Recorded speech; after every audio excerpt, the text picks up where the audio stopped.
Hello, my lovely patrons. It is Courtney. I know it's been a long time since y'all heard my voice. I haven't done a video in forever, but today I want to do something a little bit different for our Monday sketchbook post. So I'm going to do a video post and it's going to be live, live recorded video. And I just want to do a little flip through of my Sketchtember for the month of September so you guys can see some of the things we went through. A lot of these were posted, some of them weren't, because I tried to do these not every day, unfortunately, but as many days as I could. I think I got to like 18, but so let's get started. So day one of when I started working on this, I started designing the Periton, working on her mythical beastie form, and the Peritons are from mythology. They are part stag and swan, or in this case it's a swan, but they're part bird. So usually they're a bird mixed with some kind of stag. And then for her design, I ended up kind of merging it. You can see here where it shows you, I did some more research notes. There's a baby stag called a fawn. And this is where I was just notes on things that I want to improve on. So practice drawing more of the limbs, especially the hooves. And then I ended up doing some more research, and for the stag, I was thinking instead of doing just a regular stag, I thought about, well, what about a reindeer? Because when I originally designed her chibi, she was actually done during Christmas time. So that's why she ended up getting a lot of Christmas theme like reindeers. So to keep with that element, I went ahead and started adding some reindeer to her form. And this is going to be the older form of the mythical beasties, the juvenile form, because they start off as just little babies at the beginning. But just a note right here, so the reindeer females can have antlers, and then the young of theirs are called calves. And I thought that'd be interesting because I wanted to give her little reindeer horns, you know, like those little reindeer pieces you see that you can put on animals, your pets, yourself, things like that for the holidays. I thought that was super cute, so I wanted her to have that with this form. So that's the first page. Okay, and then the second one was just more of just focusing on the face. Again, trying to focus on the mythical beastie form. This is just the reindeer. I was practicing reindeers. It turned out super, super cute. But I wanted to be more bird in the face. So I wanted to keep the elements of the reindeer for of course, the horns, and then also the ears, but give it more of the bird. So I did give a little bit more beak. And males and females, to kind of give an idea, on this one I went with more decorative. So the male's foliage on the heads are a little bit more decorative than the females, which you usually see that in real life. So I went with some real life elements. And then I did add some little crystals because all of the Avas, as you know, have crystal in their traits. And so that was the first day. And then the second day I started working, y'all saw this one, this might be familiar. This is our new Vixel Avas. And this was designed for our elite patron, Liz. This is her little baby. So this one was random animals that got chosen. It was a fox, an owl, and then for the flora, mushroom. So I ended up getting that mushroom that's the standard mushroom that's got the red and white, which is really cool. And then I just wrote down some colors I thought could go well with that, like maybe some greens and creams and whatnot. And then her crystal is going to be the shape right there. So it's a ruby, fire, Kena. And of course, these will get edited as we go. I'm actually working on a full character sheet for all the Avas, which I will show a sneak peek at the end. Okay. And then this was a redraw. So this is a character I drew, oh gosh, like years and years ago. 2019 or earlier. I don't remember. No, even earlier than that, 2008. But she never got a name. This is designed after a theme of moon maidens. So I'm going to get a little bit closer, you can see. Just little chibis. You know me, I love doing chibis. And then this is this is the first initial pass through with our little dash hound that I made, the second Ava's, which is for our elite patron Edith. This is her little baby, her baby. And her traits for the dash hound were dash hound with daisies, and then Edith's birthstone, which I believe is amethyst. Okay, and then let me turn this so you guys can see. So to get started, on the next day, I went to design more of Perryton. So it's been a while since I have actually drawn her, since the sticker that you guys, the magnet that you guys saw recently come out. That is going to be shipped out to tier 2 and up. So yeah, just a quick announcement on that. So we did get those in, and let me give you all a little shot. You can kind of see a quick sneak peek. This is the Ava's I'm working on, and I'm still working on it. So they're going to have different cards, and how it's going to work is when you get an Ava's, you start off with your hatchling, and then of course all the traits that come with it, and then you get your mythical beastie. So this is your first form for the Ava's. This is their baby form. So once they hatch from the little hatchling, they'll then be a mythical beastie. And you can purchase using your Stardust crystal these little cards. So this little card I'm working on, this is the first character boost and get you up to being a Fey juvenile. So this is when you get your chibi form.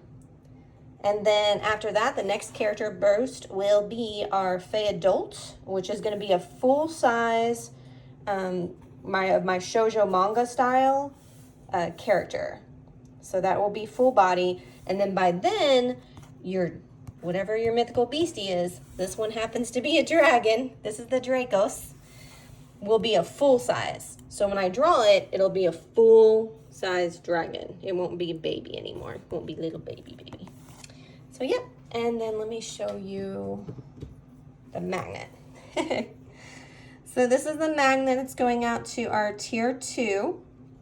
Anyone who signed up during September to my patron will get this cute little magnet. And my little collection is growing of all my magnets. But yeah, cute little magnet of Perryton. So that's her original design. I designed this, I think, back in 2019, 2020. It's been a while. So that's what I was saying. She needed a new update. So this is her update. And I was just practicing, just taking some of the basics of what I've learned over the years, and I've noticed in every shape. When I see the body, I stylize and simplify it a lot to bean shapes. So bean shapes work a lot for me, and I've seen a lot of artists do the same thing. So that's really cool that we're all seeing the same shapes. But yeah, beans or pears, there's lots of different shapes you can do. And then just practicing on heads at different angles. And then this is I was actually practicing from a book I recently got on how to draw kawaii animals and creatures. And this was one of them. It was just different expressions, teaching you the basics of angles of the face. So I took what I knew about chibi faces and just made them even more super cute.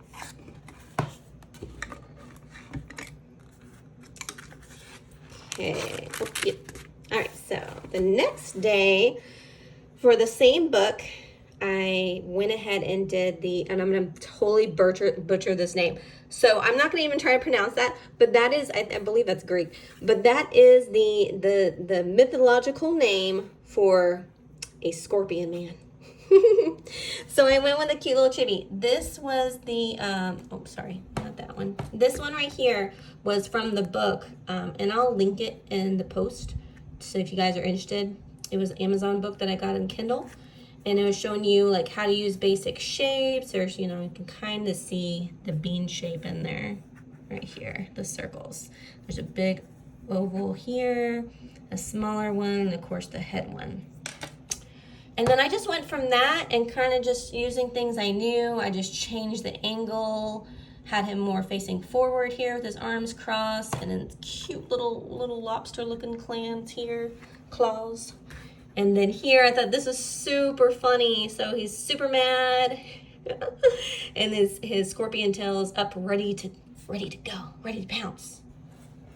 And so that was for day 7. So day 8 is when I decided I had been studying a lot of animals.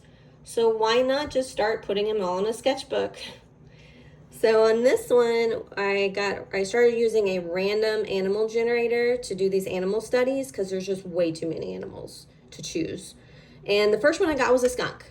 So I always start with the skeletons and just kind of, I'm not looking for perfection. I'm just trying to get the general idea and see how the body works.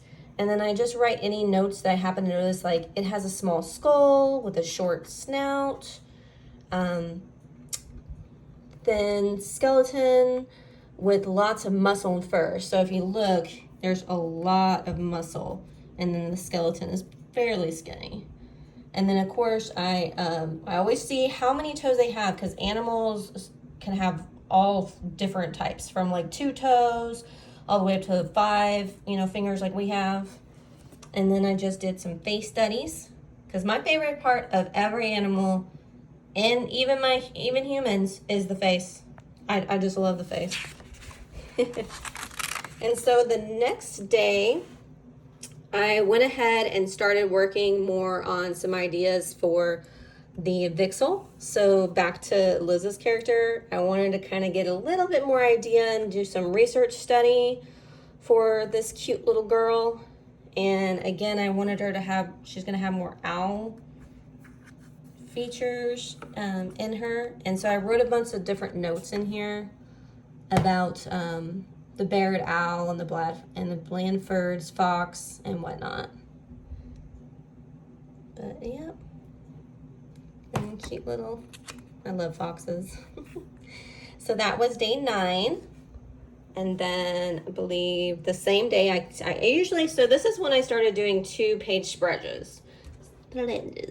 So on the 2-page spreads, I like to do study on one side where it's more following closer. It's always still stylized because I like to stylize my animals, but it's more closer to the anatomy. And then I start pushing it even more and just make it more and more cute based off of, what I know about chibis. So here again, you can see I'm breaking down the body. Here's the chibi paws. It's just very basic shapes.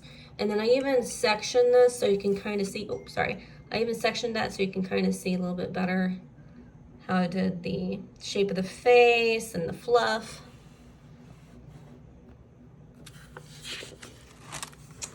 And then the next day was our next random animal. So again, this whole page though, I just did studies. I loved this. This is the marten. So cute. Skull's very similar to some of the other small fur-legged mammals. I love this one. This one turned out so good. And then this one's also my favorite too, right here. Look at that. So cute. So yeah, so this one was stylized. This one was very stylized. I kind of just went after doing these studies here and then started just kind of putting in the circle, putting in the angle that I wanted, and then crossing to where the eyes would go and so forth. But yeah, that one. And then next day was birds. I finally got a random animal bird. So this is a parakeet, and I learned a lot about parakeets. I also started studying observation from YouTube documentaries. So whenever I pull my random animals, I will start first by grabbing all of the skeleton photos I can find of their skeleton, and then pictures, and I'll just make like a board. And then I will watch a study of a documentary on YouTube if I can find it. And for me, I find that it does help me to actually watch the bird. So a lot of this was real life birds. This is from the documentary.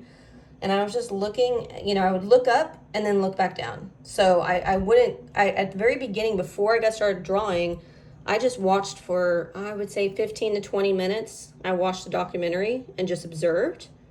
And then I started sketching. Once I started sketching, then I would be like, I would look up, I'd watch the video, then I'd look down and just quickly draw what I saw, what I remembered, and then again back up. And what's neat about that is the animal is constantly moving, so then I could be like, okay, what am I forgetting? Oh, I don't remember the shape of the beak. And so then I would look again for when it would, be closer shot of the face. And then I would draw that. So, yep. Little feet. I love bird feet. They're so cute. So, yep. So that's that day. And that is number 11 of the drawings. And then on the next day, I got donkey. And I've never drawn a donkey. I've drawn some horses before because I took Aaron Blaze's horse, How to Draw Horses, a couple years back. But I never drew a donkey. I know their skeleton is pretty much the same. It's just different proportions and all that. But I do need to practice hooves, so this was a great opportunity to do that. But I'm really happy with the skeleton. I'm really happy with the perspective on it. And this face of the donkey turned out pretty good. I like that one. And then let me pull this down. So then I started looking at mini donkeys. And this is when I started watching a documentary someone did of a farm where they're raising little miniature donkeys. And so these were the babies. So I love them. They're so cute. And that's when I realized I just really love baby animals. So who doesn't, right? And then the next day was chameleon. So this was our first lizard. And again, a lot of these were the first time I've ever drawn them. Like, I'm sure when I was younger as a kid, I probably drew like little lizards and things like that. But I've never taken the time to study the skeleton, to study, reference. And again, I was watching documentaries on this too. So a lot of this is from a mixture of studying a photo reference and watching the video to see how they grab things. And what was really interesting about the chameleon is they have like almost like a mitten. They got two toes, so like their toes come here and they grab like that. It's really cool. So that was pretty interesting. And I love sketching in blue, but as you can see already, it gets all over you. So the next day was badger. And I liked this one. This one was super cute. This one right here was the skeleton study. So I started off with skeleton study. And then I focused on the faces. Their faces are really long. So I thought that was really cute. I really liked that. I liked how the shape of their face was. And that's one thing I picked up from this is, yes, looking for the shapes of them, and of course looking at the skeleton helps that, but also then I was able to start drawing more using their silhouette and not constantly have to draw like circles and all that other stuff, which is fine. I go back and forth, but I do like that, I can see the silhouette. This one was really cute. It was looking up, and so I ended up sketching it really quick, and then I just came back every once in a while. And then this one, it was kind of going like, it was kind of like grabbing like that. I thought that was so cute. So I went ahead and sketched that in as best I could. That was a very interesting perspective.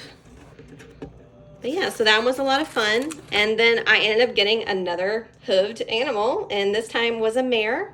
And as I said, I've drawn horses before. I did a study for a month, so I'm a little bit more familiar. But however, this one is a mare, which is an adult female horse. So I never really differentiated between males and females when drawing. So this was interesting to study, and I got the chance to do more hooves. Remember I was saying I wanted to practice hooves more. So here's a lot of feet practicing. And I like to do the bones so you can kind of see how the bones are going. And then on this page, I have a bad habit when I sketch. I don't know, I draw naturally big. So I think when I sketch, I think I'm going to need more room. So I start further over here, and then I ended up running out of room and had to kind of try to get it to go together. And then the horse faces. They turned out so good. I love the faces. So yeah, so this was the 15th drawing.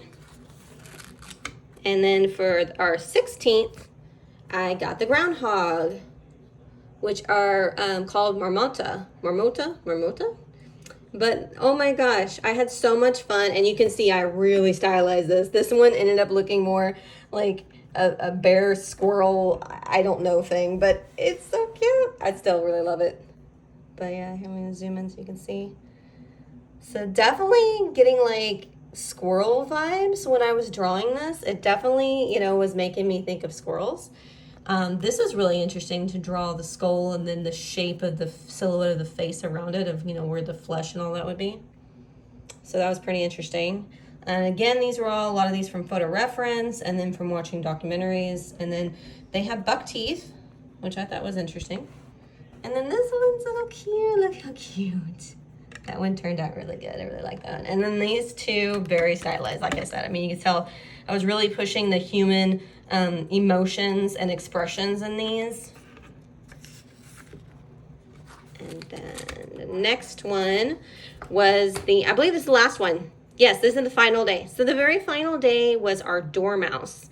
So you guys haven't seen this one. I posted it on my social media, but I didn't post it on Patreon because I wanted to do this special exclusive behind the scenes from the artist studio where you guys can see a video of it. But this is the dormouse. I have never drawn a mouse. Again, never drawn before. But I'm surprised I never did, because I used to have a teddy bear mouse. I remember growing up, and I love Cinderella. That's among many other Disney princesses. But I love Cinderella with all the little mice and the birds. So I'm surprised I never drew one. But I started by studying a reference of a skeleton. And these are so tiny. So they fit in the palm of your hand is how small they are. And the 5 fingers, they've got puffy little cheeks, which makes me think of chipmunks, squirrels, you know, that kind of thing, because sticking all those acorns in their mouth. But they have big ears, and they have long furry tails, and when they sleep, they like to curl up, and their tail will cover their face. So I saw that in a lot, so here I did a little stylized. It just looks like a big old puff ball, and I thought it was so cute.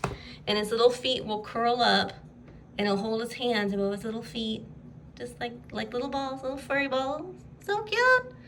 And then this one was really cute. This was actually, I had to pause the documentary because it was sitting in a berry bush, and it had clinged to one of the berries. I guess it was trying to grab it to eat, and I happened to look up.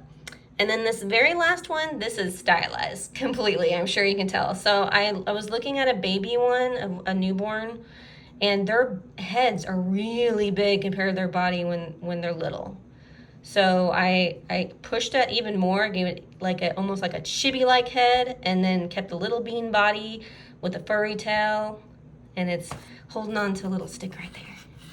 But yeah, and that's the end of it. Yep, that's the end. And then on to this month, which I think if you guys like this and you like seeing these little sketchbook tours, when we get to the end of either probably prompt months. So this month I'm continuing on with more sketchbook drawings, which is here, I'll give you a little sneak peek. Ooh, sneak peek.